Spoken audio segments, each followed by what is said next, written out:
It don't matter the color of the skin, either woman or man, just let the case land. It's here, it's in safe hands. This is God work, not a fake plan. Too many kids being found in these lakes, man. This is MTGV, and you with Miss V. She keep her ear to the street, like a drum to a beat. This is the place. Welcome in, everybody. But all trolls we delete, you better believe. Just so you know we don't go for those that's taking these souls. We know, but it's getting so out of control. Just so you know we don't go for those that's taking these souls. We know, but it's getting so out of control. Thank you for tuning in to MTGV, True Crime TV. Welcome in, everybody. Please smack that thumbs up. So today we're going to be talking about ZIYAH Harris. I wanted to go over a few things that we might have missed or that we just need to go back over. And it's a couple things that I haven't talked about at all over here. When I tell y'all it's a lot to go over with this case, and we are all in. Shout out to my BFF in the building. Shout out to Joshua. Welcome in. Radiant Jules, Rio. Welcome in. How are you? And shout out to Sherry Clark. Thank y'all so much for being here. Welcome in, Cheryl. Yeah, so I wanted to talk about, I want to go over the auntie's testimony. Because remember, my last live stream, I just want y'all to know that my live streams are kind of roll over to the next one, right? So the last live stream, we were talking about, what's his name? King's son. And the fact that, how the heck did they get back from Ypsilanti? If they left, how did they get to and from Ypsilanti? If they left the shop at 7:30, and how did they get back at 9? We were talking about that, and the auntie was actually talking about the nephew. And I was under the impression, and I even said it, like I said something about an after school program, right? So I later caught that this kid is 17. And so that's why I wanted to go back over and listen at what the aunt said, because I thought I heard her say that. And I didn't know that when I was talking. I'm like, oh, well, okay. But still, it still don't change the fact that it get dark. It would have been dark before they even left the shop. And she testified that it wasn't dark and stuff like that. And then another thing, like I haven't talked about this at all. Y'all know that ZIYAH was in a scuffle with somebody at school. I think they were at school, because I remember them saying, oh, that's why the granny took her out of that after school program, right? Because she had allegedly gotten into it with some females or somebody. And so I was looking over some more information, and shout out to Mark D. Mark DeAndre, shout out to 7 Mile Radio, because they was the ones that put this story out here and got us all talking about it, even though the stuff was put out last year. You know, some of us are just catching up with that a couple months ago. And so this information I'm getting from him. So shout out to him. Shout out to Roxy and all the people his team. And so anyway, this is what I want to show y'all right quick, because I don't know if y'all remember hearing about this. Now, she was into it with some female, and even in Jarvis's interrogation, that came up, right? Because he said, oh, her grandmother knew that she had gotten into it with some girls or something, right? I got a clear audio where his whole little interrogation, well, not the whole thing, but the parts that we could get. And so here's another shady thing, y'all. She was in this scuffle with somebody at school. And it happened on November, what did I say? I can't even see it. Let me look. Okay. So November 2nd, 2023 is when she got into it with this person. Tell me, why did they file it on 1/11/2024, 2 days after ZIYAH went missing? Why did they go press charges on this girl 2 days after ZIYAH was missing already. If it happened in November, why didn't they do it in November? Why they wait? Now, ZIYAH went missing on January 9th. Her grandmother reported her missing on January 10th at the school. And then they went downtown and did this, I guess, the next day. So she went missing 10th. 11 reported missing at school. 10th reported missing at school. 11 go downtown and press charges on somebody for an incident that happened in November. That's shady. And so I just wanted to point out that other shady thing that we haven't talked about much over here at all. So what do y'all think about that? To cover it up, okay? And try to point the finger and make it look like this female may be involved with her disappearance. Who filed it? Okay, so good you asked. I'm going to let Roxy tell that story. So let's go to that. Who filed this? That's shady as heck, man. And then also, if y'all remember when Vari had his interview, I heard him talking about my man's next door or whatnot. And then when Jarvis had his interrogation video, the video I got, and he said something about her getting her hair did. Remember, he's like, she kept going back and forth next door. So ZIYAH was getting her hair done by some guy that hung out next door. And the guy, he sounds like he's a gay guy, okay? And he said that he visits next door. So it's somebody that he's over there visiting, and he does her hair. And he also, his name is Devin. So yeah, we gonna get into a little bit of that, because like I said, it's a lot to this case, and a lot of stuff that we may not be talking about. Well, I ain't talking about. So here we go. Now this is actually from 11 months ago, y'all. My God. So they talking about it. So let's just go ahead and start with the meat, right? So I have government documents. I have documents from someone who works for the government that sent me that shows proof of a report, an assault and battery report. So okay. Trigger words. This is the document that he's talking about. The perpetrator is another 13-year-old girl. The victim is ZIYAH Harris. The report was filed on 1/11/24. Let me pull this up here.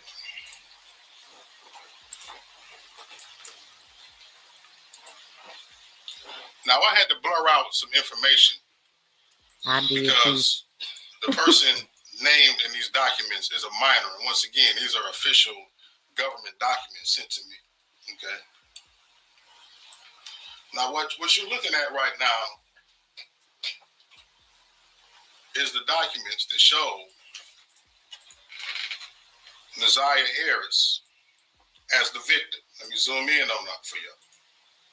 Yep. ZIYAH Harris is the victim. I didn't put her name on there, but that's what y'all looking at. Okay. Okay, so let's give a little context. I think there are people coming in that may be a little confused that we gonna get to it on, because they said we thought we were missing on it. Exactly, right? Okay. So here you see it says open and active. Okay, it was filed on 1/11/24. Now this other kid's basically record, and you see that the assault and battery. Trigger words. The assault and battery was filed, where the incident happened on 11/02. No, 2. I'm sorry, 11/2. 11/2/2023. Wait. It happened 11/2. Oh, okay. Where does that at? You said it happened when? He's saying it happened November 2nd of 2023. Okay. But again, like I said, it was filed on the 24th, 2 days after she came up missing. January 11th, 2024. It was filed on the 11th. Oh, no, 11th. Well, that's 2 days, ain't it? You said the 24th. Oh, I'm sorry. I'm looking at the date. Oh, you have January 11th. So January 11th, 2024. 2 days after. 2 days after she was missing. Now, this juvenile is still in police custody. That's the other And they can't go forward with the case because ZIYAH is missing. Okay, now the exact date on this is February 28th of 2024. That's crazy. So blame it on a kid when you know what the hell going on. Now, why was the case filed 2 days after she came up missing? Right. That's the question. Veronica, welcome. About an assault and battery where she was the victim. Right? Yep. That's trigger words. Question. Trigger words. And how do you file that now if it happened in 2023? The week before. Are you trying to cover up something? Right. The week before. Maybe it's a typo. I don't think it's a typo. That's a government that came from. Well, who filed it? Who filed it? Well, seeing that it was the day after. Now, I heard when the argument in part one was that why anybody in the house didn't file or whatever. They said that the grandmother filed it on the 10th. The next day. Yeah. And then went on the 11th. Like, who did this on the 11th? Exactly. Right. And why wasn't it filed when the incident happened? When the incident happened. Now, to add another layer to this onion, it is a layer. Now, I didn't get a chance to put this screenshot, the video that Roxy sent me in the system today. But it is alleged, and we have a text message conversation from, not text message, but an inbox conversation saying that Shannon is the person that took her to this fight. Yep. Yes. I remember. Y'all remember hearing that, right? So Shannon, Roxy, am I telling the truth? He is very much so telling the truth. We was in the live. Somebody brought to my attention that someone who went to school with ZIYAH knew her. So I inboxed her to get a little bit of information from her, and she pretty much told me in so many words that Shannon, she got into a fight with some girl. I don't know if it's this 13-year-old that's alleged to have had whatever involvement with ZIYAH on the assault case. However, she did state that Shannon took ZIYAH to go fight some girl. Alleged. I guess we're alleging that it's this girl that's in custody, but she took her to go fight the girl. Why? She doesn't know anything else past that. I tried to message her back to ask her more information about the fight, and all of a sudden, magically, I can't send her any more messages. So I find that quite peculiar. So, Aaron Booker, if you ain't here, I would love to hear the rest of your story. Danielle Ross said too, I remember the fight. My kids told me about it. Trigger word. Oh, Shannon's watching now. Look, Shannon watching. Hi, Shannon. Hi, Shannon. Shannon, why don't you call? You have a moment. Let us know about. You know what? I got a question for Shannon as well. I got a question for her as well, because in regards to her integrity as far as what she says. Right, I asked you a question in part one in regards to Jarvis being married or someone giving him a ring, because I heard a story about somewhere around last year, Shannon supposedly giving Jarvis tax money so he can flip whatever how dudes do, flip it and bring some money back to the house. And he allegedly bought a girl a wedding ring and got her pregnant. And she told me she didn't know nothing about no ring or nothing about him being like no. No, what she said was Jarvis ain't married, because he asked her, was he married? And then he told the story. Oh, I heard he took, got another girl pregnant and had a baby and all this stuff. Roxy laughing. Hold on. But I'm wondering who this post was for from Shannon, who said, "Keep my name out your mouth." Now, see, look at this. This right here was from April 24th, and I'm gonna show y'all. This from April 24th, 2023. Keep my name out your mouth. You accepted that engagement ring. Accept all the BS and baggage that come with him, Mrs. Butts. That is what she said. Like, so this woman was a willing participant sharing this dude, you know. And wasn't none of them trying to let him go, so they would just fight with each other when he get another one. Oh, I know he gonna get another one, but I ain't going nowhere. Like, what? You accepted that engagement ring. Accept all the bullshit and baggage that comes with him, Miss Butts. Mrs. Butts. Mrs. Butts. Mrs. Butts. Listen here. Do that sound like somebody fighting over a man? Well, Shannon, waiting on you. Come on. Waiting on you. Is the phone line open? Not yet. No. Oh. The dad gonna call in on this one too. Now, she had already called in before. Wait a minute. Okay, this is something that she said before. Y'all gonna remember this. When I met him, when I was 19, he did tell me his background. He did tell me his background. Out and out. He gave me the decision. So the option I wanted to pursue a relationship. So given that his background was his involving a child, right? And you still made a decision to talk to him? One, I was 19, and two, if society can give you a second chance, why can't someone else give you a second chance as well? When I met him, when I was 19, he did tell me his background. He did.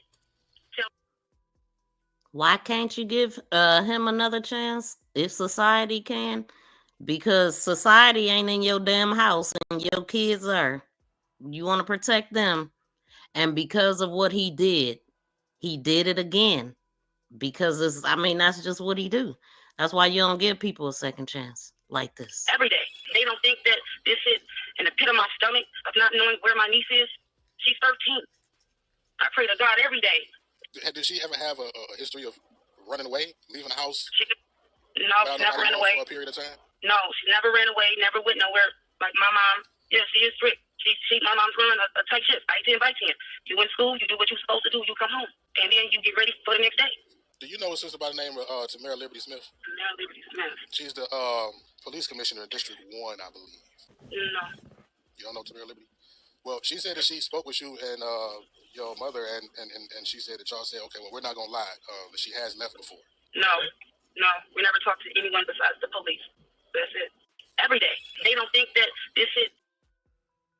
Okay, so y'all just heard her say they never talk to anybody but the police. And so that's the part that I wanted to go over right now.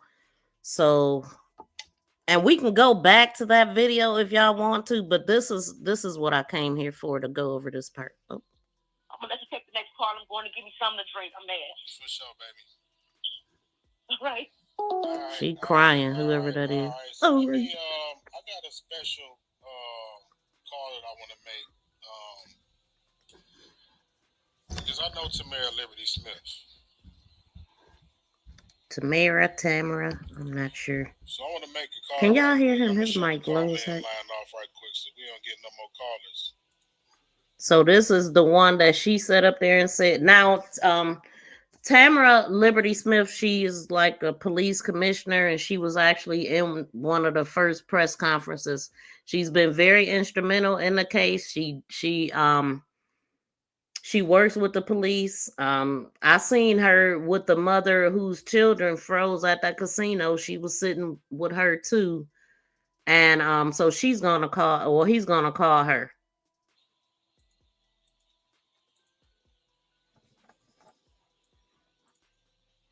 And so she actually was there at the press conference. She walked them to their car.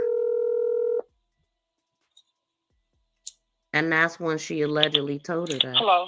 Tamara. Hey. What's going on? I'm okay. I'm sitting here watching your show. Mm-hmm. And, I was listening to one of the family members that you were speaking to. And they probably would not know. That was Shannon.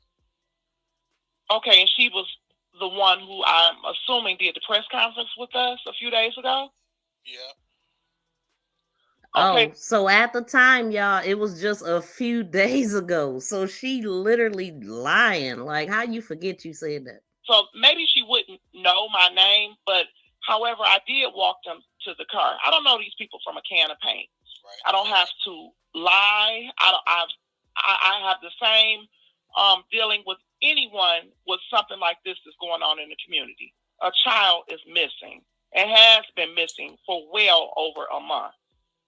We are extremely concerned in the community. And my question that I ask to the grandmother, which I would ask to anyone, because oftentimes here in the city, we see females, young girls coming up missing. I ask, has she ever done this before? Has she ever left? The answer to me was, I'm not going to lie. She has left before. Now, who y'all believe, the commissioner or Shannon? Look, everybody was tuned in to his live stream.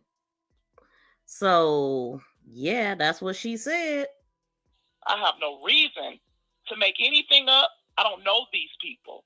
My job is to help you as a community activist, as an organizer, and as now serving as the police commissioner over my district. I remember playing this now. I'm here to help you. I'm not here to harm you. I'm not here to carry lies. Once again, I don't know these people. Okay, so let's play this again. Not that. Every day. They don't think that this is in the pit of my stomach of not knowing where my niece is. She's 13. I pray to God every day. Did she ever have a history of running away, leaving the house? No, never ran away. For a period of time? No, she never ran away, never went nowhere. Like my mom, yeah, she is strict. My mom's running a tight ship, by 10 by 10. You in school, you do what you're supposed to do, you come home. And then you get ready for the next day. Do you know a sister by the name of Tamara Liberty Smith? Tamara Liberty Smith. She's the police commissioner in District 1, I believe. No. You don't know Tamara Liberty? Well, she said that she spoke with you and your mother, and she said that y'all said, okay, well, we're not going to lie, that she has left before. No, we never talked to anyone besides the police. That's it. Every day. They don't think that this is in the pit of my stomach. Okay. My only purpose is to get this girl home. I had no idea that we were going to have all of these twists and turns, all of these fumbles, all of these change of stories, all of these scenarios. None of this stuff. All I knew is that a girl was missing and that we just got this information a few days ago. But she's been missing since January 9th. Right. Now, I when I spoke with you earlier, I said I wasn't going to call in. I was just going to sit back and listen. You absolutely did. I was only going to listen. And I've been aware. I've been following this. I haven't been able to really sleep at night. I'm extremely concerned. I'm trying to mobilize for all of us to get out, to be able to look. But we don't even know where to look. This is like a needle in a haystack in a worldwide of I don't know where. You know, I have no idea. Once again, I told you I picked up flyers today. I picked up 300 flyers that Crime Stoppers of Michigan printed for us to pass out in the community. But we need to know what community we're passing them out in. Right. So whoever is responsible for this girl being missing, whatever has happened, I mean, the heat has been turned all the way up. Once again, we are very, very concerned in this community, and we're standing up because this is not to be tolerated. You cannot just dispose of children, run them away, or act as if you don't know anything. Friends don't know anything. Family don't know anything, and she's disappeared in thin air. It doesn't work like that. Someone knows something, and someone will say something, and we will continue to turn the heat up until we flood you out and you speak up, because this cannot go on, and we won't tolerate it. Okay. And she stuck with that too, y'all. When I asked her the question, She started the petition. Does she have any kind of history of her leaving the house? And then I seen him comment. I'm like, yeah, she's probably going to end up having to call in or wanting to call in. His mic is low. To speak. Compared. And let everybody know what you. I think y'all can hear him okay, but it's low to me. Like, hold on. Right, and I've been standing back. I've been, really behind the scenes, just doing what I can, because it's not much more than I can do than any of you all. Mucinex Just, we're hearing the things, the streets are talking, we're passing flyers out, we're asking, just being extremely concerned. I stood there with the community in the press conference with DPD, and we all are trying to figure out where this girl is to bring her home. But don't be fictitious and tell us lies. Don't make up things. Don't sit back and watch to try to plot and get your story together. Mm-hmm. Or to hear who's saying what. I don't know how long you've been tuned in. So with her feeling that way, they gotta know something. She's working with the police. I'm sure she's talking to the police. They see what's going on. I don't see her not being brought in on some stuff, but they probably gonna have to get some strong evidence first. But this is ridiculous that only one person is locked up and we seeing all of this stuff. Like, you don't try to cover up something if you don't have anything to do with it. Like, I mean, they acted guilty from the start. Every action that they made was to cover up something, allegedly. Everything is alleged. If I'm not mistaken. The entire time. Well, if I'm not mistaken, right, while the father was on, did I not see someone make a comment and say your daughter is in the chat right now? I don't know. Yeah, I don't know about that. Yeah, I'm not that inebriated at all. Go back through the chat, and I wanted to go and find the page, but I was so busy. I know I'll go back if they didn't delete it, but yeah, it's like you say, a lot of twists and turns to this whole situation, man. And I really hope that we come to a positive resolve to this. But it seems as if it's going to be hard to do. When we have so many twists and turns, and not only the story itself, but the story that's being told by the people who we need to hear the information from. And even like with the dad, as I told you, after doing the press conference, because it was aired live on all channels, and I get a phone call because I grew up with him. Jarvis' so they daughter. reached out to me. Okay, that was Jarvis' daughter they was talking about. I'm sorry. Go ahead, Tamara. Okay, yep. So Tamara knows ZIYAH's father, and so does her cousin, Janelle and Kiwana. Kiwana knows the father because she said that her and Lady was together when she met him. And she said she kept walking and Lady stopped to talk to him. Something like that. The father reached out to me. I grew up with him. I have not seen him in years. We were kids. But, it's my job as a community person in our community to help. So, naturally it made me feel like, oh, wow, dang, this is somebody that I actually know. I'm going to put my all in and try to help you all. I didn't know the situation of how the baby came about or he cheated or anything. I didn't know any of this stuff. I just knew that it was his daughter and that he needed help. And just me of who I am to do so. But all of this arguing and who did what and who shouldn't have did what or who knew something. It do seem as if, it's a lot of finger pointing. I ain't gonna say seem as if there is a lot of finger pointing going back and forth. I mean, but with my discerning, I feel like I feel like I know what's factual and what's not as far as what people are saying. You know what I'm saying? But yeah, I wanna even with the finger pointing, whatever happened, let's just move forward to get her out of the situation that she's in and get her resources to remove her out of the situation that she was in, that she will never be returned to that. See, and that was just, hoping that she was still alive. Like, at this point, the date is, again, Well, this is a different one. This is February 19th that we're listening to now. February 19th. At the end of the day, and she went missing on January 9th, 2024. And at the end of the day, the solution needs to be the solution. And this is February 19, 2024. I should specify since we are past February. What's the date today? The 22nd. Damn, almost a year exact. There's a lot. I've seen somebody in the comments saying, "Well, why are we not out right now?" But we're actually looking for it. We're having a community meeting about it, right? Even though we're all at the home right now, we're still in the huddle, dedicating time. Okay, it's investing our time and energy and resources and emotions into this situation, right? But let's not get it twisted. Just like Tamara said, right? Once we can pinpoint an actual area in which we should be searching, right? Because the whole city is not up in awareness about this. Yeah, we got 82 people listening and 35 thumbs up. Can y'all please hit the thumbs up for me? It's so very important.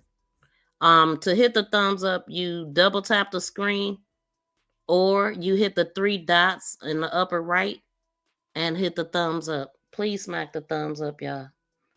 I'm looking. It says 35 still. I'll give it a few minutes.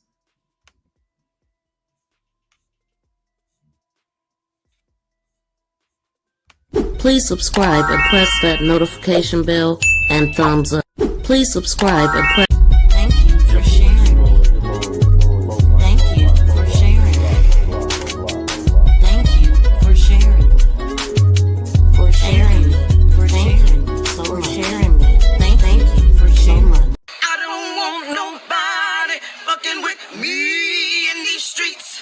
I don't want nobody fucking with me in these streets. I don't want nobody fucking with me in these streets. Cause ain't nobody got time for that. Ain't nobody got time for that. Ain't nobody got time for that shit. I don't want nobody fucking with me in these streets. I stand on business. You drop me somewhere, I stand on business. You drop me in your hood, I stand on business. I've been stand on business. I stand on business. You drop me somewhere. Nanny boo boo. Thank you for the 44 thumbs up, but can we get 89 thumbs up, y'all? It's super important. Double tap the screen or hit the 3 dots to smack the thumbs up. And subscribe to the channel if you have not. Also, I have a playlist of live streams and shorts for ZIYAH Harris. So all you got to do is come into my channel, hit the playlist tab or the home page, and you'll see all of that there. Thank you for the 45 thumbs up. I appreciate it. But it's 83 people watching. It's free, y'all. It's free. Everybody is not looking in every neighborhood, although they should be. Once we can pinpoint an area where we should be looking at, then we'll go there. I'm quite sure it'll be organized, and Tamara Liberty will let everybody know, and then that'll be that. What you was about to say? Yeah, I was just say that, but let's not get it twisted. When it is time to be boots on the ground, let's just have the same interaction. It will be greatly appreciated. Most definitely. More hands we have on deck, because once again, the police rely on the tips that the community gives. They don't know. None of us know these people, but they do rely on the tips. And I'm hoping that someone from the department is listening tonight and being able to gather more information and to take notes to help them to what they're already have or what they're trying to do. And as we get this information and we start to mobilize as a community, I just hope that we can have as many hands on deck as possible. Absolutely. Like I said, you make sure that you keep me updated on any kind of searches that's organized, especially on the east side, but anywhere, you know what I'm saying, from here at this point out, especially if it's in the city, so I can help out with getting everybody knowing about it and getting more people out there, you know what I mean? Yeah, but just once again, thank you for bringing the awareness and just also just letting people know that this type of behavior is not acceptable and should not be tolerated. Not in any household. If you know something, Don't just sit back and wait and later point the finger. It's necessary to speak up. It's necessary to keep speaking up until the point is given. You know, this should not be happening in today's time. This just shouldn't be going on. Come on. I mean, in this day and age, and I mean, in a city like Detroit, where not only are we still one of, I don't know if we can still claim the blackest city in America, right? One of, if not the most blackest cities in America, but this happens so often, so frequently, so it's so in our face all the time, right? We have these kind of conversations over and over and over again each year. Now it's getting to the point where it's damn near every other month. And it's also, like I told you earlier, it's giving me Zion Foster vibes. That's kind of what I'm leading on to. That's don't just exactly disappear. What I'm segueing to. Exactly what I'm segueing to. This is in the way to like, why are we here again? How are we here again? You know, after we just as a whole city went through what we went through with Zion. You know what I mean? We didn't learn nothing from that. We didn't. Justice for Zion. Y'all need to go look for the family. Y'all need to go look for her. Y'all need to go look for her. If somebody was on live talking about your kid or your missing niece or your missing child or whatever, you would be here too, trying to clear your name up just like Shannon is. Hello? Like. Okay, so this is the Beautician. I do believe. Let me go. Hold on, because I was about to switch it. And wait a minute. Hold on. I think this is Devin. What is going on? Into the bitch that said she was gonna beat her ass, bitch. I would love to see you try, bitch. I will drop the address right now, and bitch, you can. That ain't what we doing here. Hold on, man. Hold on. I think this is dude. Hold on. Hold the music. With the community in the press conference with DPD, and we all. The police rely on the tips that the community gives. You know, hope that, you know, the little girl, ZIYAH, is not pregnant, and I'm not putting anything past it. Okay, so hold on. We gonna listen to Shannon. I was about to move past. Have to wait 24 hours. They said, no, you do not have to wait 24 hours. Okay, so that lady came after Tamara. Have to wait 24 hours. They said. Okay. Then. We know everything. What is the everything that y'all know? I'm gonna let Shan explain all of that because that's Shan. I'm gonna finish what I'm saying. I'm gonna pass it to Shan. Amen. Let me Hold on. Let's take it back. That's dude. That's him. That do her hair. Hold on. This and where you calling from? It's Devin and Shan this time. Hello. Devin and Shan this time. Hello. Okay. Here we go. Devin who? Devin, the one in the comments, is with Shan. With Shannon. Oh, okay. What you got to say, Devin? So, first of all, I want to say to all the people that say we're not looking. First of all, it's been days. We drove up and down this whole motherfucking city, all of Warren, this whole block, everywhere, knocking on doors. We can't look so motherfucking hard because we're not the police. Bitch, we can't kick doors in. What else? How hard are we supposed to look? It's been days we walked in the code, knocking on doors, banging on doors, asking people, where is she at? Y'all are like, hello? And y'all talking about, y'all need to go look for the family. Y'all need to go look for her. Y'all need to go look for her. If somebody was on live talking about your kid or your missing niece or your missing child or whatever, you would be here too, trying to clear your name up just like Shannon is. Hello? Like, what is going on? And to the bitch that said she was going to beat our ass, bitch, I would love to see you try. Bitch, I will drop the address right now and bitch, you can That ain't what we doing here. That's not what we doing here, but. And it's not what we do. He a whole man. Of course you could beat up a girl. I have to say.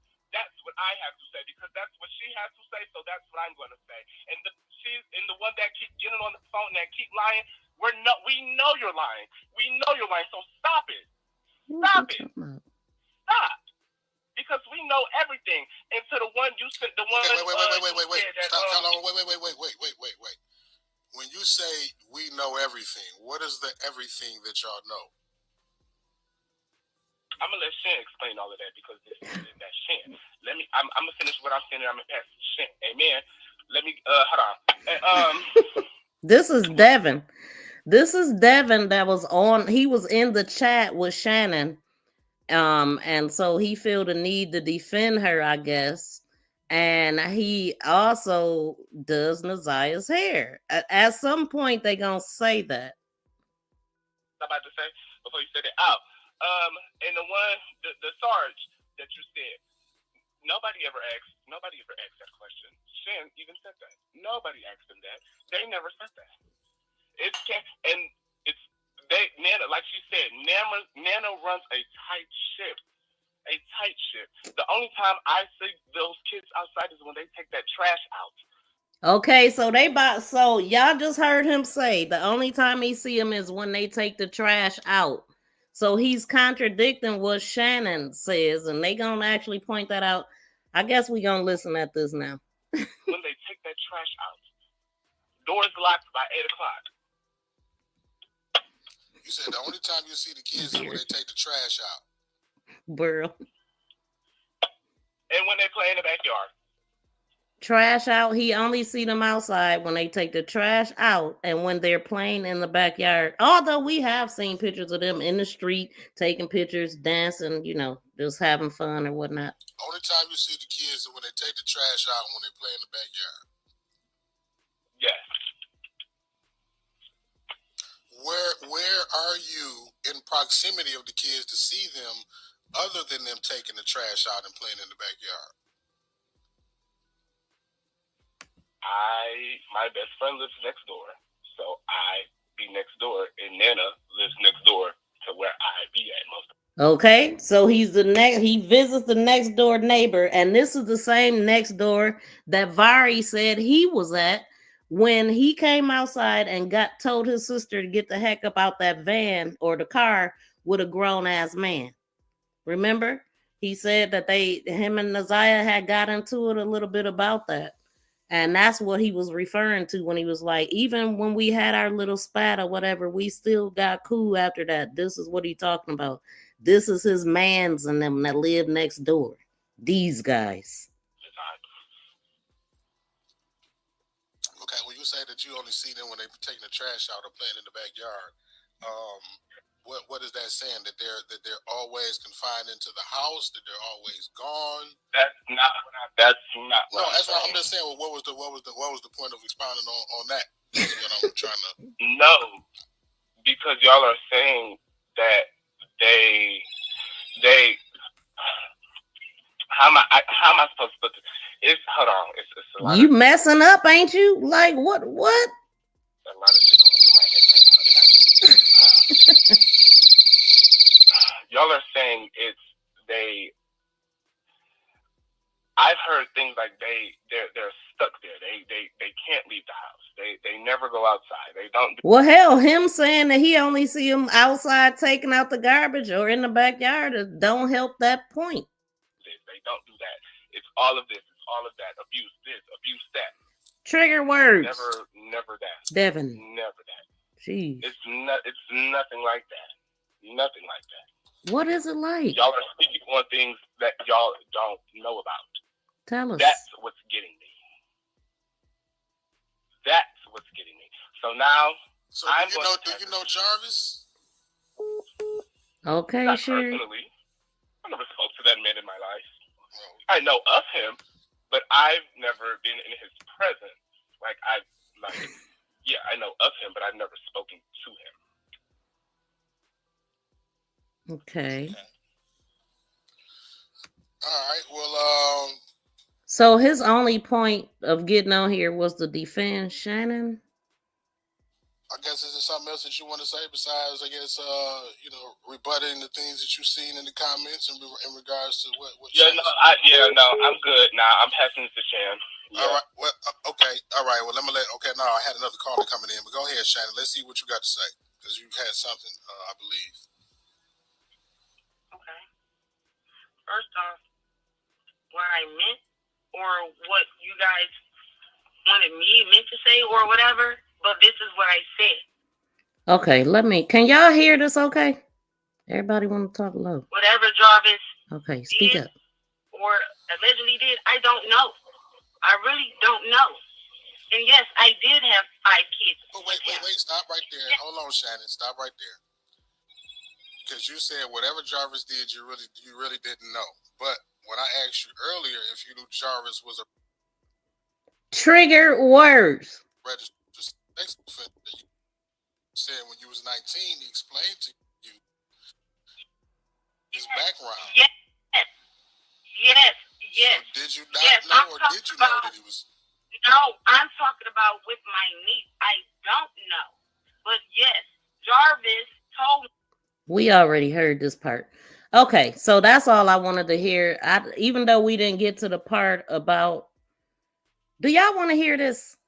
Let me know if y'all want to hear this. This ain't what I'm here to listen to though. So what I'm gonna do is go to the testimony of the auntie. I gotta remember why I'm here because it's so easy to get caught up. Okay, so we're going to the testimony of the auntie to make it make sense. Here we go.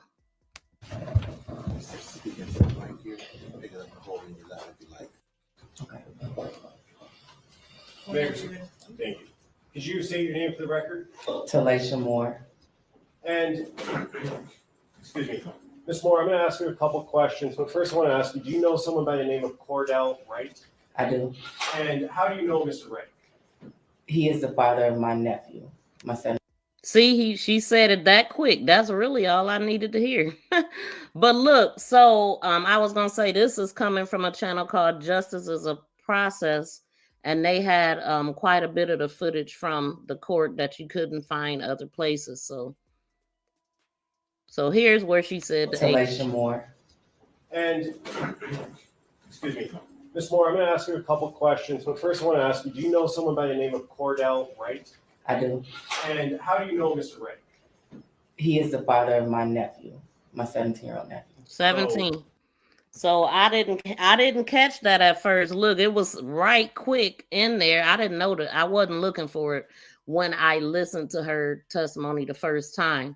So I want to play this because it helps make just play it all out because I didn't play it in the last one. And we talked about it quite a bit about the travel route and all of the times just to hear themselves say nothing. Such BS talking. Yeah, yeah. As if you're talking about that guy. Yes, the audio is good. Okay. Wildebeest. Okay, so let's listen at her testimony. If we get the thumbs up we got 75. If we can get to 75 thumbs up, I'll play the other stuff that I wasn't here for. But if not, I'm gonna just finish this what I'm doing. Yeah.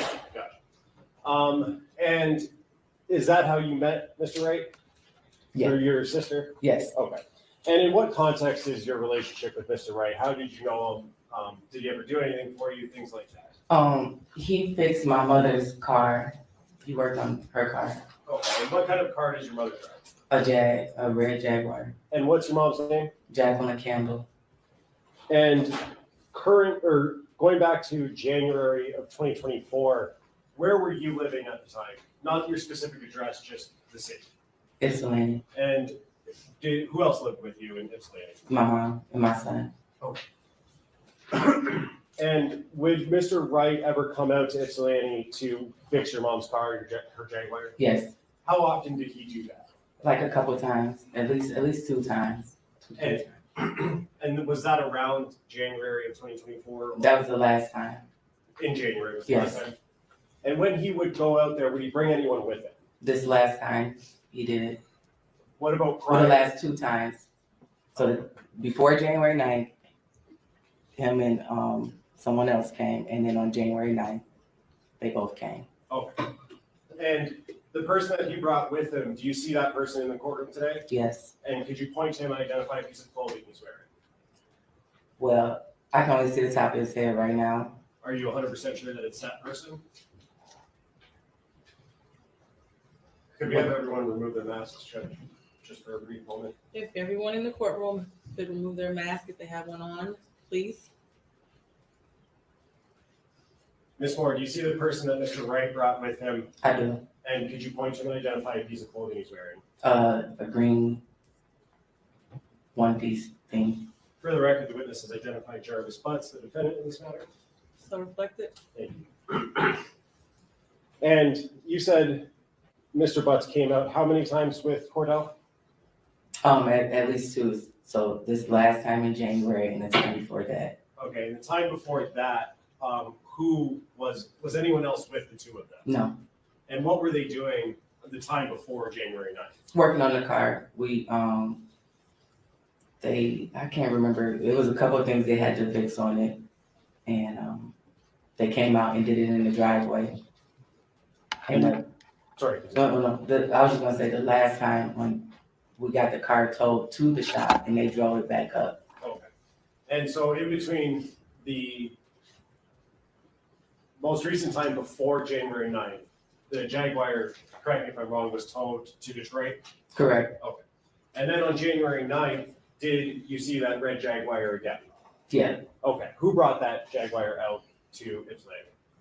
Cordell and Jarvis. Okay. And was anyone else with Cordell and Jarvis? Yes. Who is that person? ZIYAH. And I want to clarify, at the time on the 9th, when Cordell, Jarvis, and ZIYAH came, did you know that that was ZIYAH Harris? No. Do you know that now? I do know now. Okay. And is that based on information you learned or seen in the news and things like that? Well, it was based on when the detectives came to the house to question us. That's when I found out who she was. But at the time on the 9th, you didn't know? Mm-mm. Is that a no? No, yes or no, I did not know. Now, let's talk about when they came out on the 9th, January 2024. What was that interaction? How long did it last? Can you kind of take me through start to finish their visit and delivering the car? So they came, they delivered the car. They were talking to my mom about what was wrong, gave her the invoice. It was just like a regular day when they came in, they sat on the couch for a few minutes.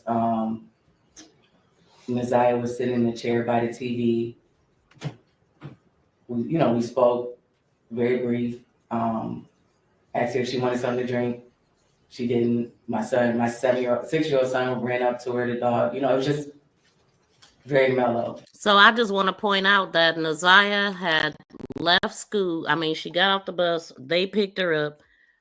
They was fixing on the car. She was sitting in the car the whole time that she was at the shop. She never, so really it appears that they didn't have no type of communication with her that day. Really. Okay.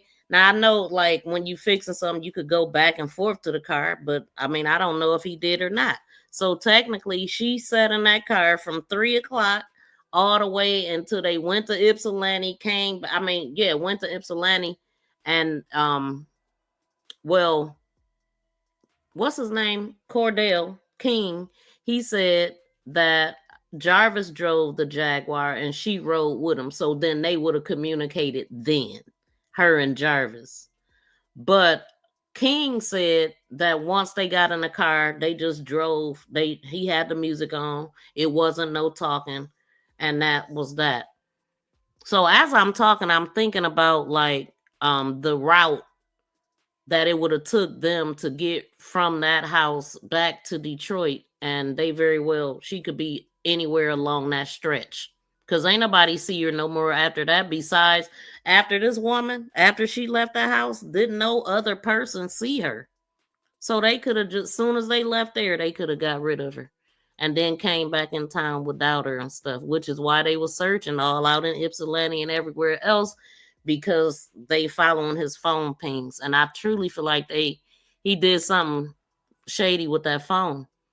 And the fact that they asked Shannon, like, is Jarvis known to like go one place and walk, like to have somebody else pick him up? Is he known to do that? Because they knew. So yeah, let me let her keep talking. They sat there, we talked about the car and stuff, we talked about my nephew. Cordell was trying to wait till my nephew got out of school, but because he was on tether, they had to leave, so they didn't get to stay long enough for my nephew to come. And your nephew would be Cordell's son? Cordell's son, yeah, correct. Did you talk to Mr. Butts about ZIYAH? Did he introduce her or anything like that? We just asked, hey, everybody spoke. He said this is his niece, and that was pretty much the basis of it. I cannot remember if he said her name or not, but he did introduce her as his niece. And so, just to be clear, not sure about the name, but he said this is his niece about ZIYAH. Mm-hmm. Is that a yes? That's a yes, I'm sorry. Okay. And then after that conversation, well, let me ask you, during that time when they were there, did you notice anything that was unsettling or concerning about ZIYAH? No. It was just a normal interaction? Yes. After that interaction was over, did the three of them, Cordell, Jarvis, and ZIYAH, leave your house? Yes. Okay. And as far as you know, they were headed back to Detroit, correct? Correct.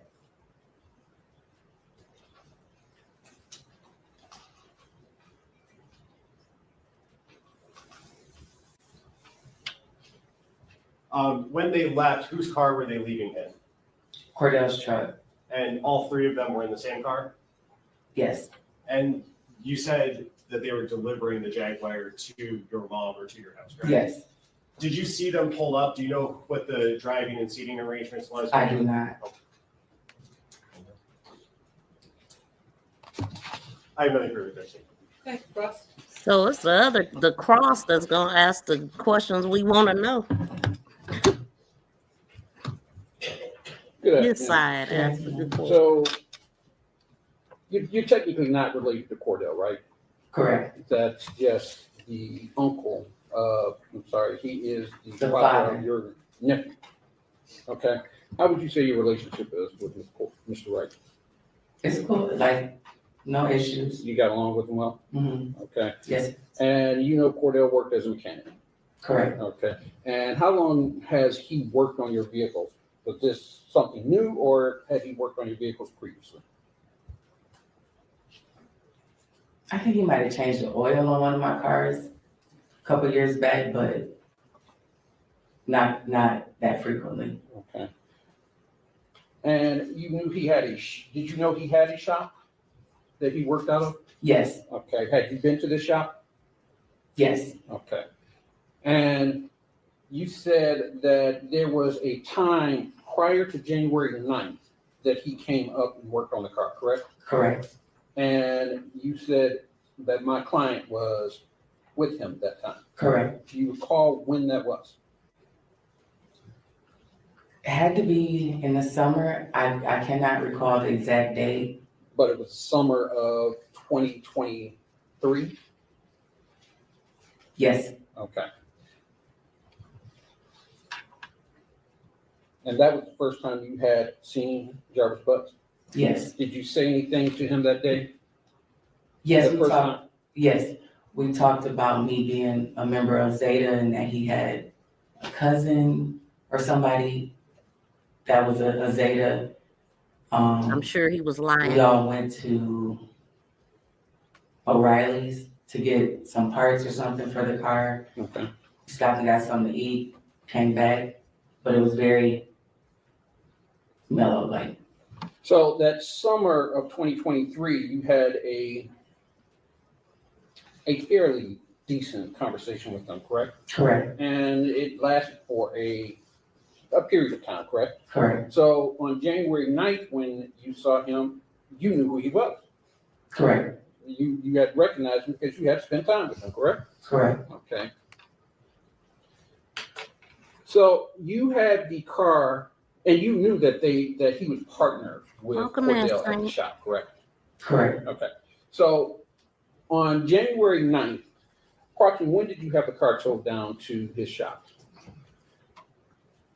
No, there was no hotel I footage. think we had it towed maybe like the 4th or the 5th. The only thing they have from the hotel is a receipt. He stayed in room 69. It showed when he checked in and out. It was all handwritten, and he had written his street address too. And the other footage that they said they could have had was overridden, like from a gas station or something like that. And the only footage they have is her walking down the street after getting off the bus or going home or wherever she was coming from that day on the 9th. So it was there from the 4th, okay? And it was the 9th that they brought it back? Correct. Okay. Do you know approximately what time the car was brought back? Wait, hold on. Let me go back because I was the 4th, okay? And approximately when did you have the car towed down to his shop? I think we had it towed maybe like the 4th or the 5th. So it was there from the 4th. Wait a minute. That was the other part. That part.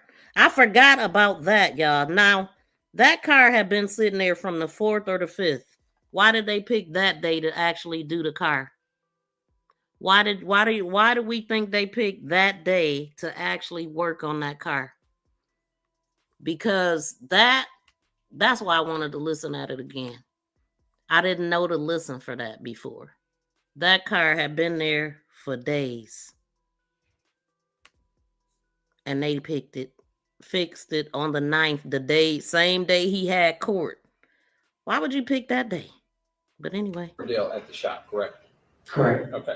So on January 9th, approximately when did you have the car towed down to his shop? I think we had it towed maybe like the 4th or the 5th. So it was there from the 4th, okay? And it was the 9th that they brought it back? Correct. Okay. Do you know approximately what time the car was brought back?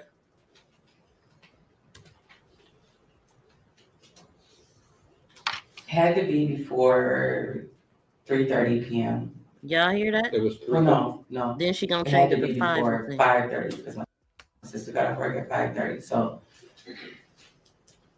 mid-afternoon. See? So how the hell right there?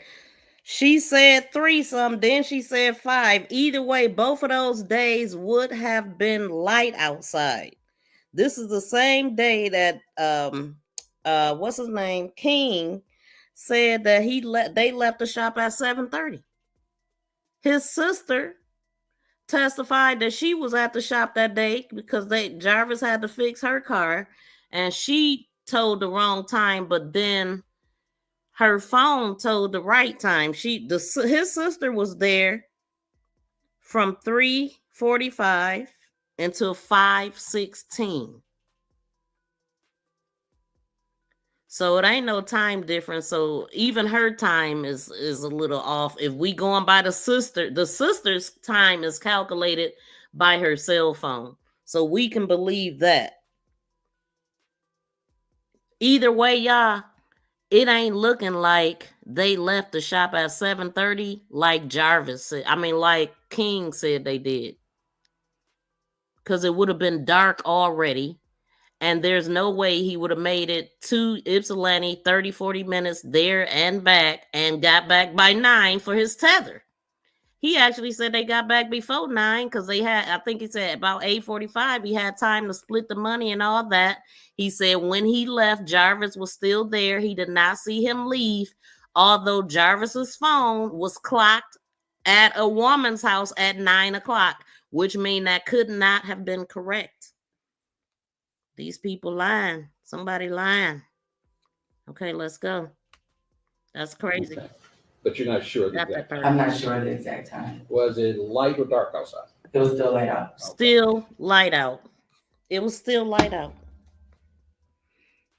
So they couldn't have left at 7:30 like King. And if you don't know what I'm talking about, the last video will show it because I was showing King's testimony, what his sister, Jarvis's sister, said, and the times wasn't timing. They wasn't lining up at all. And then she even gonna go on to say that he wasn't running late for his tether, but he wanted to make sure that he wasn't gonna be late. Something to that effect. Let's see.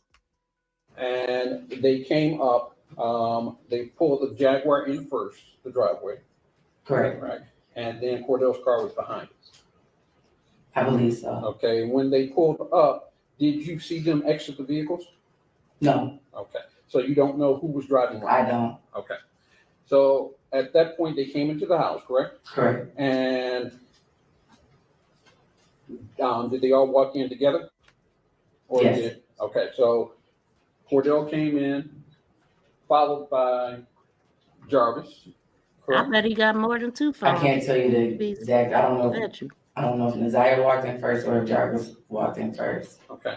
And this young lady. And to be fair, you didn't know. I definitely feel like it's something shady with the phones. Like he literally could have just set his phone somewhere. You know, he could have just put his phone somewhere. Like, I mean, that or powered it off, or you know, that with using these text now numbers and all of the little shady stuff they was doing, he probably had 1,000 phones. Cause he's a so-called player. So he want to make sure that the females ain't finding out certain things, I guess. Then again, he really didn't give a damn, did he? Please like, share, and sub. Yes, please do. Yeah, I appreciate that.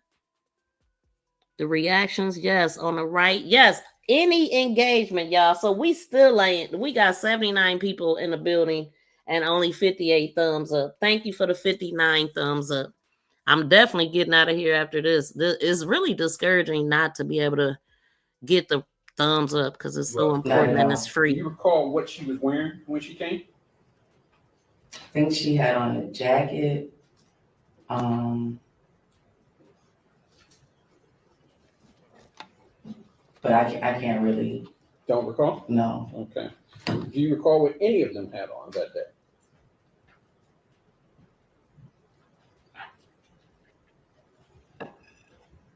Thank you, Rooks. Okay. It is so damn free. It's sad. So, do you recall, without going into your house, was it dark, light in your house? Were the lights on? The lights were on. Okay. And you have a fairly large living room?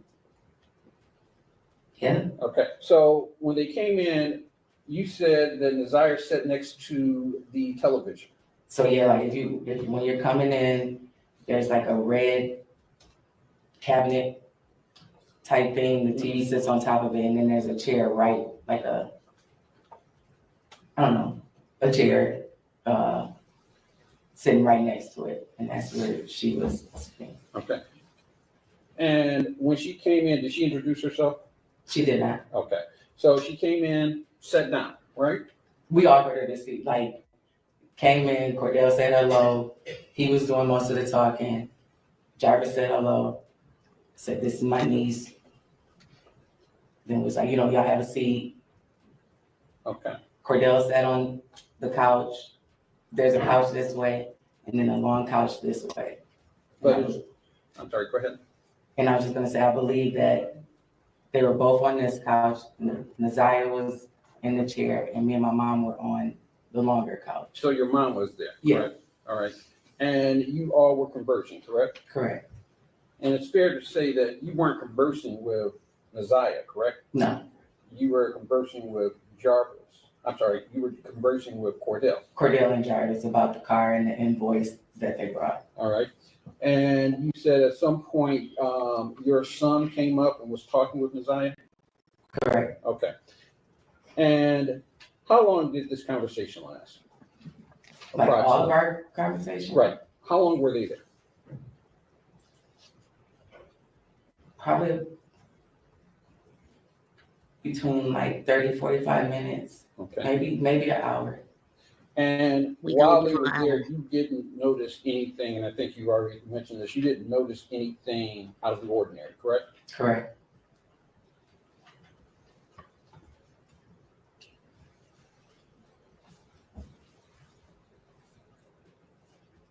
Did you see Jarvis Butts conversing with ZIYAH Harris? No, So they didn't have any conversation? no, Okay. And you didn't notice anything awkward or out of the ordinary between the two? correct. Okay. I didn't notice anything. So after about an hour, they left. Correct. Was it light or dark? At that It was point? still fairly light. All See? right. And they got into Cordell. See? It was still fairly light. Ain't no way. Yeah, I mean, I believe her time's more than I believe what King said. So it was still light outside, ma'am. They had plenty of time to do what they was doing. That's why they was rushing. So they could do allegedly, I mean, according to what she's saying, because King said they left the shop at 7:30 and he was running tight for his tether, and they had to split the money about 8:45, and by 9 o'clock he left. It's bull crap. But I believe her timeline more than I do his. I believe it was earlier. I believe they left her house when it was still light outside. And I believe that Jarvis was at that Willem or address that he used at the hotel.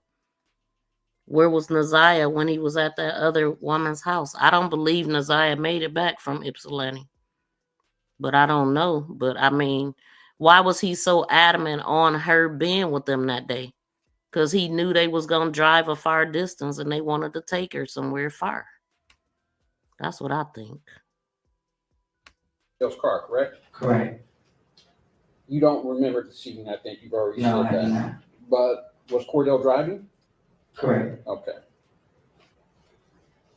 So that day you didn't think anything out of the ordinary happened, correct? Correct. And at some point you were contacted, correct? Correct. When were you contacted? Well, we were contacted by Cordell the next day because when we paid the invoice, it was $70 short. So we had to get Jarvis's Cash App to send the rest of the money. So that was the last part of the conversation. And then that was the other part that I forgot that she said. So let me take that back because I was reading something else. That is remember they said that Jarvis called him. He talked to him a couple times that day. But no, that was on the 9th. This would have been on the 10th. But no, I think that was. Remember, because he said Jarvis didn't come to work on the 10th, but he talked to him a couple times that day. They could have been talking about this too, or and how to get rid of something. So we had to get Jarvis's Cash App to send the rest of the money. So you were contacted, correct? Correct. When were you contacted? Well, we were contacted by Cordell the next day because when we paid the invoice, it was $70 short. So we had to get Jarvis's Cash App to send the rest of the money. So that was the last part of the conversation. And then the detectives came, I want to say the end of March. So the end of March. Months later, the detectives came asking her about it. This was January 9th, and they didn't come until like March. But how do you be $70 short? That was kind of odd. Like $70. I could see $1, but 70 like short. Okay. So I believe, unless that was the plan. I don't know the exact day, but it was at least a month or two later. And it was when the detectives came, is when you found out that the person that was in your house was ZIYAH Harris, correct? Correct. All right. And did they tell you that this person was ZIYAH Harris? They asked me if I knew who she was, and they asked me if I knew who Cordell was. They showed me a picture of Mr. Butts. They asked me if I knew who all these people were. And they asked me if I knew her name. and I did not know her name at that time. Okay. And they told you her name. Evelyn, who was on the footage? Honestly, I don't know. Okay.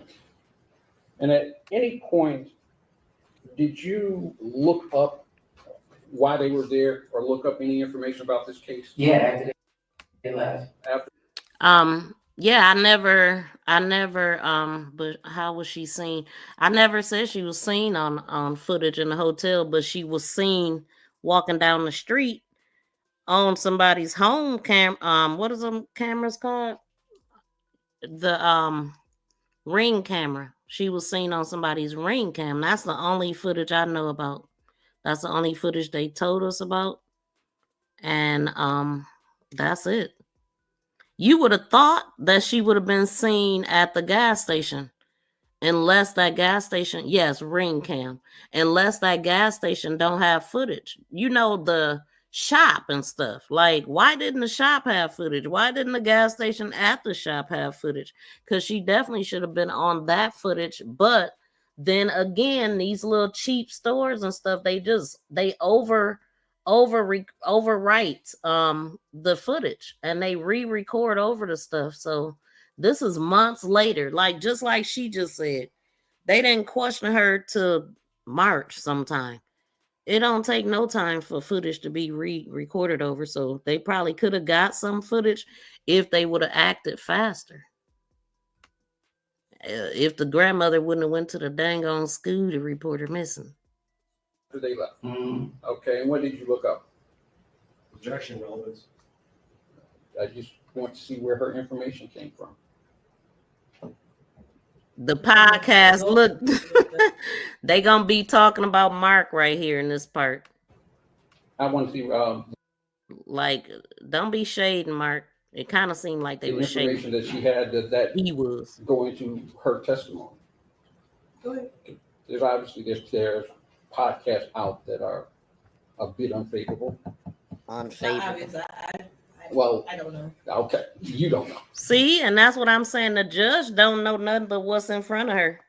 She don't know nothing about no podcast and all this stuff, and she was able to figure out from listening to the testimonies that is some BS in the water.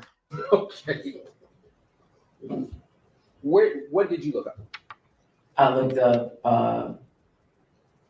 up Mr. Butt's oldest record. Okay. But I tried to type in his name, I typed in Cordell's name, tried to see if anything came up. At that time, there wasn't anything posted, but I didn't find much, other than his record. Okay. And Cordell don't have a good record either, jumping on some pregnant woman. You know what I'm saying? Like, what? And more than one time. So you abuse ABU women. Like, I can't with men like that either. I mean, so that's what I'm saying. Scumbags hang around scumbags, allegedly. Just one more,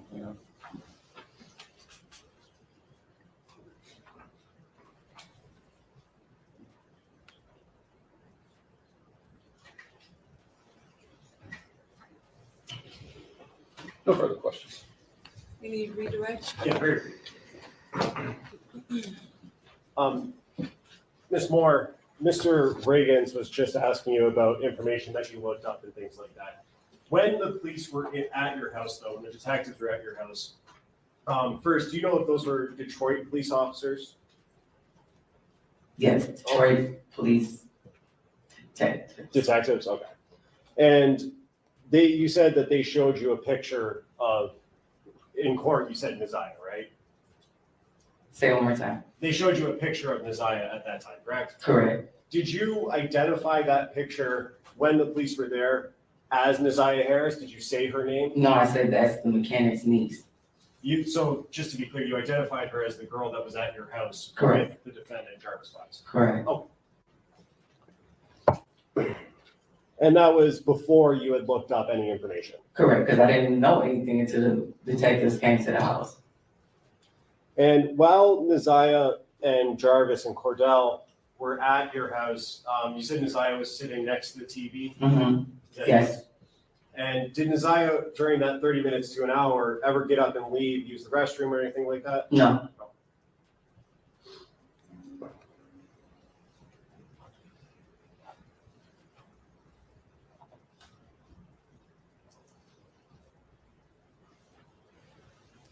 And you mentioned earlier that Cordell was on a tether and that's the reason he had to leave, right? Correct. Do you know what Cordell's tether hours were at that time? Like what time he had to be back home by? I don't know. Oh. How far of a drive is it from Detroit to Ypsilanti? Probably about 40 minutes. And what was the reason that Cordell had to leave again? Because he said he had to be back in the house for his tether.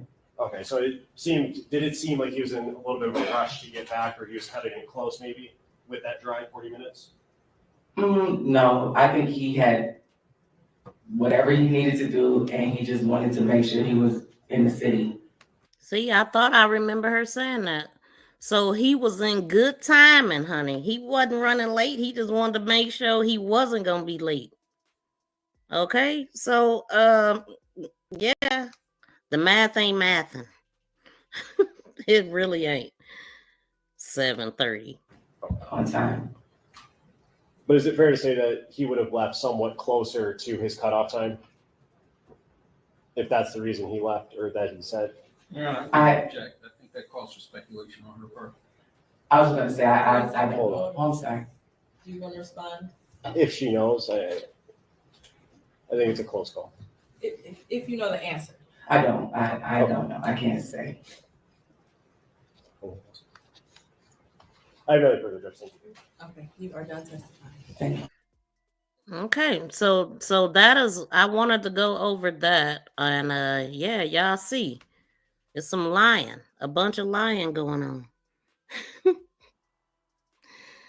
They getting caught up in their own dang on lies. If I can catch it, I know they caught it, and the judge definitely caught it. Like she's like, I ain't so sure about, she caught it, like having kids, getting with these women just to be close to their children, having kids for him just for this to happen. Like, come on, man. Come on. It's definitely going to be some more arrests. The math ain't mathing. The math wasn't mathing when he claimed to not see math. Yes, that was so crazy. I literally had to go back and look at that to see if he was in there, because people might not have noticed that when what's his name, King, did his little thing. That was 2 months ago. That was before the other stuff, is what I'm getting, or at least that's what I seen, that it was posted 3 months ago. Yes, please hit the 3 dots at the top right for the thumbs up, just in case you took yours away. But yeah, so she said when she didn't see Jarvis sitting right there in front of him in the green in that courtroom, Jarvis was so busy. He was just, like the judge said, vigorously writing. I remember it was another case that I was covering, and this guy was sitting there acting like he was writing, and he ended up falling asleep in court too. Like, it was so weird. But I zoomed in on his paper. He was writing triangles and circles and stuff. That's what he was doing. Oh, that was the dude that I think it was in Michigan too. It might have been in Michigan. It was a guy that unalived a trans woman. Think he was young too. But yeah, they don't be writing nothing on that dang paper. They just trying to do everything to avoid eye contact. That's all they doing. Just like Annette did in the courtroom, but as soon as gave her glasses, all of a sudden, oh yeah, there he is with his fine self. Like, I don't know, even though he ain't fine, I'm just saying, that's what they think. Right, they only one in court with the mask. He stands out. Man, and then the sister, this lady here, they had to have him take his mask off. But I get it, because from my understanding, she didn't know him like that, right? And he probably had long hair when she met him. It was probably long, matty, messy hair. And even this one guy said that Jarvis used to do his he used to change his oil for the past 3 or 4 years. He said he didn't recognize him either. He said he looked like a Mexican here in court. I didn't know that was him. And so he normally have his hair long, I guess. Like, boy, bye. Yeah, that was weird. Cause we know he know the routine where they sitting at and all that. He know because he was right there with him. Nope. They didn't even make him identify him though. He just said no, right?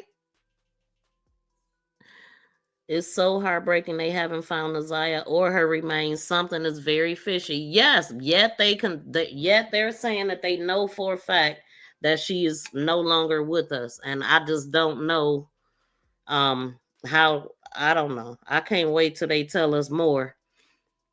But it's truly definitely some discrepancies with those statements that was made. We already know out the gate that Shannon and her mother wasn't being truthful. We know that because when the CPS reports and stuff came out, that cleared that right there. How do you not know anything when they sat up there and said this dude went all in? It started when Shannon's daughter, 8 or 9 years old, and all the way, the pen by the age of 10. And y'all steady sending them girls over there. Yeah, they need to go down because they know for a fact that that was still happening. They know for a fact that the grandmother actually, the father has said that the grandmother told him that she would take them to the shop and they would be up at the shop doing some work. And he said at that time, he didn't know who Jarvis was or who she was talking about, but the grandmother was taking him up there, according to the father. So, but I'm gonna go ahead and get out of here, y'all. We still what we got now. Let me look at this because this is the part that be tripping me out. So, thank you for the 117 votes, and thank you for the 68 thumbs up. the math ain't mathing. I hope they all get his butts exactly, because his butts looked like it was hurting when he was walking around them first couple of days. But the question was, have you been following the ZIYAH Harris case? And 76% of y'all said yes, 12% says no, and 12% says I can't get her off my mind. So we definitely gonna continue. Look, 121 votes now and 68 thumbs up. But yeah, so we definitely gonna be following the case, and we'll be back with some more information. And shoot, let me see what else I missed. Let's see. Be blessed, Miss V, till we meet again. Thank you so much, Sherry. You too. Evelyn Wright, the time is definitely off. School gets out early, not late. So the sister made it seem like it was late. Yeah, the sister said her time, she said it was 4 o'clock, around 4, give or take. And then she said she left at 6:30. But her actual time was 3:45 arrival and 5:16 left, right? And so they was done with the Jaguar by the time they was working on the sister car. So what would make them stay there past the sister? Nothing. What would make them both leave and go get a part that was already ordered? That don't make sense. So yeah, they lying. Hey Alma, welcome in. Or well, you might have already been here. I don't know. Goddess, let's see. Do y'all think he'll change his plea on March 7th? Nope. I think he's gonna keep on pleading not guilty. I think you're gonna keep on pleading not guilty unless they work a deal with him. Like, I mean, that must have already came up. If you tell us where she at, we'll give you less time. Or if you tell on somebody else, I don't know. I'm sure those kind of conversations been happening. Well, I would hope so. Did you notice Jarvis couldn't hardly sit down? He sat down real slow. Yes, I did. I paused it in one of my videos and was like, get used to bending over, son. Get used to it. Bubba and them gonna be Bubba them up in there. It'll be interesting though, goddess. I mean, you never know. You never know. Gonna tell on Shannon. If she got something to do with it, I mean, if she had something to do with that part, they definitely knew. Like, they definitely ain't no damn way you didn't know. You don't send girls to look. And then the other part, right? When the information came out about CPS and we found out everything that Jernell and Keywana and them said was true. Like it was reported in 2022. CPS did nothing. But you know what that CPS report did say? That the daughter got a whooping. That's what happened. She got a whooping for saying that he did that. Yes, I read it. She got a whooping. That's what they do. They make them do it. They give them no choice. They leave them hopeless. Like, I gotta do this. Like, so it was like either I'ma hate it or I'ma enjoy it while it's happening. But she was forced to do that, period, is what I'm looking at. You gonna eat your cornbread? They ain't gonna even ask them. They just gonna take it. I heard they got the jail justice on his ass during preliminary hearing, and the mask was because he had a busted lip and they didn't want folks to see it. Well, he took his mask off though. This lady's testimony that we just got done hearing, she made him take his mask off because she didn't recognize who he was. So she's like, can everybody in the courtroom take your mask down? So he literally had to take his mask off. And I don't, let me see, what was the date on her? Well, I don't know, because he posted this different, because it was a whole video. He broke it up and all of that kind of stuff. So I'm not sure. I'm not sending my daughter or niece to no car shop for nothing. Exactly. You don't do that. And especially knowing this dude's record and knowing that it happened to yours and the 4-year-old and everybody else that was complaining. This dude was just, it was all free for all. He was like a kid in a candy store. That's what he was. And Shannon was allowing it, period. I mean, the evidence shows that. Because when she said this right here. When I met him, when I was 19, he did tell me his background. He did tell me his background. Out it out. He gave me the decision. So the option I wanted to pursue a relationship. So given that his background was his involving a child, right? And you still made a decision to talk to him? One, I was 19, and two, if society can give you a second chance, why can't someone else give you a second chance as well? When I met him, when I was 19. Yeah. Why not? Why not risk your children and everybody around them, the boys, the girls, the every damn body? Yeah, he didn't discriminate. Even the judge said that. I don't even think they was off limits, or she don't know. I don't think they were. If he had them around them, they was doing something for him, period, point blank. You're not going to be around him and not do something. You got to earn it. He said that. And he also said that he was supposed to pick her up from school, from the grandmother's house that day. Yeah, I was supposed to pick her up from the grandmama house. Oh, for real? Yeah, I was waiting on my daughter to get up. Let me play that. This dude. So this one was picked them up at that house, at their grandmother's house on Bedford. Okay. From time to time, I had jobs with them, and I did tell them the day. Let me see, because the location she didn't put at my grandma's house. Yeah, they're supposed to be at because they got out of school at whatever time. I was waiting on my daughter to get out of school. So that's when I supposed to pick them up at that house, at their grandmother's house on Bedford. But before that, he said that he didn't even answer her. Hold on, another one. Wait. Don't forget to be there before. Yeah, that was what she sent that I was supposed to pick them up that day. Mm-hmm. But I never responded. Yeah. What I did. So then the next one, she responded. If you send the message, so I can delete your number. No, I don't. Like I said, they send hold on. Before you explain it, just look at the times they back to back. And we in school. So we in school. And then right here, it tells you to respond. Okay, that's you. That's received. I did receive. So and you said, don't forget. Mm-hmm. Yeah, I was supposed to pick. And then when they asked about her hair, and he was trying to explain it, and he was saying that he didn't know how her hair was. First, he when they asked, he put his hands up just like her hair was.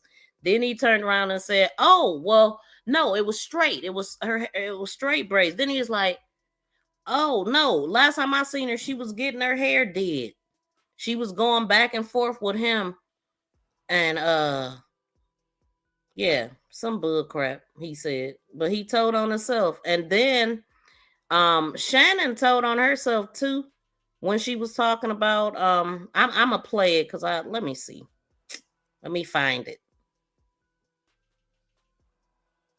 Since I did take the time to record this, let me see. I just took wait, hold on. What did he say right here?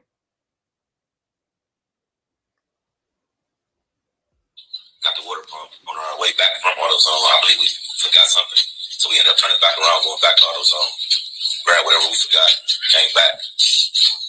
And on our way back, we was coming down Harbor. Driver said, "I see my niece right there. She walking." We pulled into Angel's liquor store. I still didn't see her. He pointed across my face, said she right there. She was coming across the street at that time. She got in the truck with us. She spoke. I came, Jay, and we proceeded back to the shop. Mm-hmm. That's a lie. I don't believe it. That could be true, but I don't believe the times. And nothing makes sense. Wait a minute. What am I looking for? Hold on. I'm almost there. I'm looking for.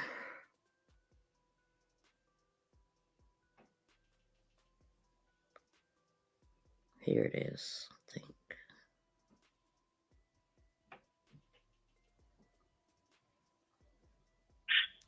We have, my entire family have been posting flyers, not just on the motherfucking internet. We've been going to stores everywhere, posting. And yes, they have been taking it out, and we've been putting it back up. So, therefore, y'all don't even do shit. First of all, whatever Jarvis did, that was him, not on me. At all. At all.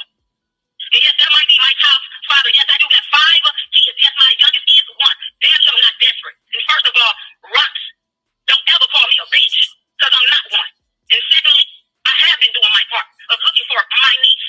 So don't ever discredit me at all, bitch. Period. Now, when you heard that man voice at first, I'm like, hold on now. Her voice couldn't have went that deep. That was Devin right there. Right there on the side of her. He boy. So the first question is, where's my niece? Where can we find her? That's what we should be doing. Looking. Like we have. Other than finding my niece is irrelevant. That's all I need to know and need to find is my niece. And yes, the bus stop is right on the corner. She can get off the bus and we can see her from the corner. She's 13 years old. A lot of these kids If you can see her from the corner, why wasn't you out there waiting to see her from the corner? And why wasn't you doing anything about it when she didn't show up? Why did it take your mom to come home to say, "Is ZIYAH in there?" Get out of here. The school bus to get dropped off at a pickup stop. I mean, they drop off and pickup stop every day. Her same routine. When I met him, when I was 19, he did tell me his background. He did tell me his background. Out and out. He gave me the decision. I wanted to pursue a relationship. So given that his background was his involving a child, right? And you still made a decision to talk to him? 1, I was 19, and 2, if society can give you a second chance, why can't someone else give you a second chance as well?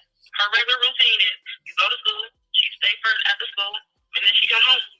That's her daily routine. She go to school, come home, or any extracurricular activities. Then she stay at school, but other than that, she comes home. All I know is her friends are just saying, and that's I'm just going based off what her friends saying, that she ran away. She She What told friends? her kid. She See? told her friends. She slipped up. She slipped up and said she told her kids. Yeah, because you thinking about that baby she got in her belly. Y'all heard her slip up? She told her kids, her friends, about her pregnancy, maybe? Is that what you was thinking, ma'am? She told her kid. She told her friends that she was leaving. She was saying goodbye. She was happy. And that's it. And look, now, didn't it sound like she was just describing a damn picture that we looking at? She told her friend, she said goodbye. She was happy. Ain't that look like that's what she's saying right there? Don't she look happy? Look like she's saying bye. How did you know that, Shannon? that's it. Like, that's it. We asked our friends. We asked people. We asked everyone. We don't know. And that's what we are trying to figure out. Where is she at? Because I don't know. Where You she fed could her be to your inside the neighborhood, boyfriend. and I don't know. And we've been looking every day. They don't think that this is. Now, I noticed that she repeats her sentences every time. She double up on it. Now, the father said that they didn't come out the damn house when they was out there searching for her. The father said it when he called in on the same live stream. Of not knowing where my niece is. She's 13. I pray to God every day. Did she ever have a history of running away, leaving the house? No, she never ran away. For a period of time? No, she never ran away, never went nowhere. Like my mom, she is strict. My mom's running a tight ship. I didn't invite him. You went to school, you do what you're supposed to do, you come home. She run a tight ship but don't know a damn thing. Only thing tight in her house is them damn refrigerator chains. And then you get ready for the next day. Do you know a sister by the name of Tamara Liberty Smith? Tamara Liberty Smith. She's the police commissioner in District 1, I believe. No. You don't know Tamara Liberty? Well, she said that she spoke with you and your mother, and she said that y'all said, okay, well, we're not going to lie, that she has left before. No, we never talked to anyone besides the police. Well, maybe she knew Tamara was a police and she knew, I don't know. Anyway, yeah. So, if you didn't check out my last live stream, number 14, you definitely want to check that out. And all of my live streams, like I said, they are like a continuance from the last one. So, if you didn't check out the whole playlist, I will suggest that you do that because we on number 15 now. And also we have videos and shorts, depending on if you like longer content or short. I got everything you need. You ain't got to go nowhere. We got you, boo-boo. We got you. But tight ship. Broke ass Michael Ely. Hey, Jay Vickers, welcome in. Looking like a rotten purple grape. Looking more like Barney to me. That was the first thing I thought of when I seen this outfit. I'm like, what the hell was she thinking? Both of them. But they have the women they used to be. Like, the one twin is smaller than Shannon. And she was, well, they both was equally, I guess, the same size. But Marquita is smaller than Shannon. Well, at least on that pic, they might have lost more weight since the last time we seen them with all of the events happening. Grimace.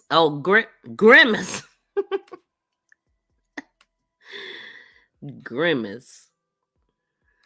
All right, y'all. I will see y'all in the next video. Thank y'all so much for hanging out. Please, y'all, be sure to hit the thumbs up. If you're here on the replay, I think everybody that's here. Wait a minute now. Hold on. We got 72 thumbs up now. It's almost matching the 76 people we got left. So, all right. That's great. But, yeah, thank y'all for hitting the thumbs up. I definitely appreciate it because I know it's not y'all that's in the chat. It's other people that's in the bushes or whatever. So, thank y'all all. I really appreciate it. And please be sure to like, share, and subscribe to my channel. Make this go viral. Woo.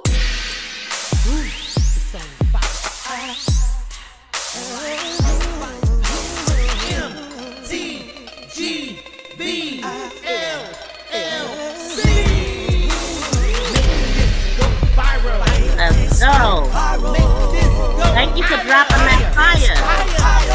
You too, Brooke. Thank y'all for the 74 thumbs up.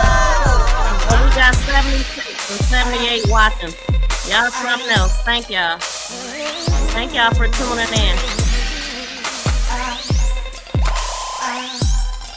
Let's go. Drop the good members emojis if you got them.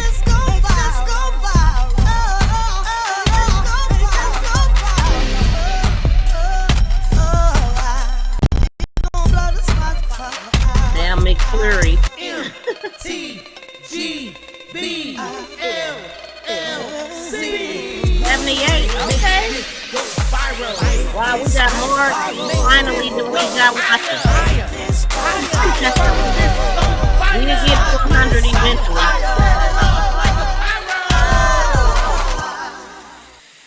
What in the fuckity fuck kind of shit is this? Wow. Better late than never. Peace and love, y'all. We out.